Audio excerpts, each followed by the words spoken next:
Um, and sorry, her latest release is The Longing. I want to make sure I mention that. What do you think gives Amish fiction such incredible appeal? Well, I can speak to my own draw, very deep intrigue for the Amish community, because I grew up very close to Amish community, Amish farmland, and my father knew lots of the Amish preachers in the area. So when we were invited over for dinner, it was quite enlightening to see 13 children in this particular, the Stoltzfus family. There are many Stoltzfuses, so I'm safe to say this and they won't know who I'm referring to at all.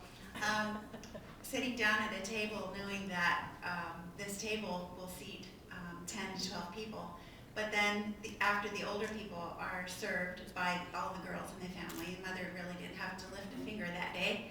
They prepared a wonderful meal for all of us. Then the next course, the next suite of people coming in would all be the younger children. So they do revere and respect the adults. But what was remarkable was the Amish mom was talking to my mother, a young mother of only 2 children. She said, "Oh, well, if you want to have a easy life, you just have many, many children. You never have to do very much work. You just delegate power." In so many words, she said that. So it was very interesting. The draw of the Amish community for me, for fiction, is that I continue to learn little-known secrets and little-known practices of this exotic community of people who are cloistered, set apart.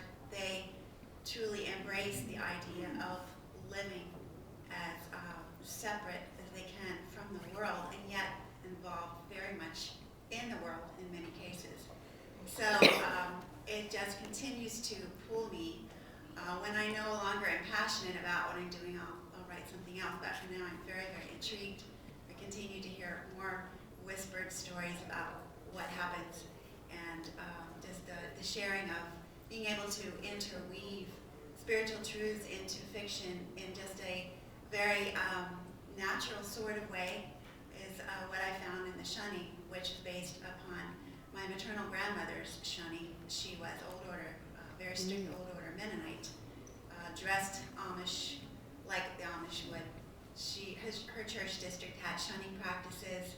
If you didn't abide by the ordinance of the church, pretty work-based, you would be ousted. You would have a 6-week probation. If you didn't kneel and come under, so to speak, the rules, then you would be shunned. And she had just accepted the Lord when she was 16 years old. She removed her head covering and she began dating a ministerial student, and who became my grandfather later. They had 9 children, and of all the 9 children, they are preachers, preachers' wives, evangelists, missionaries, some of the first missionaries to move into the China, mainland China areas, and incredible that the whole vast side of her family tree, of which I'm a part, are serving the Lord in some very significant way, and I'm very, very pleased that she had such courage. I'm talking a lot about a question that you didn't even ask me, but I really, really am just trying to show you how integrated the Plain community is into my own heritage.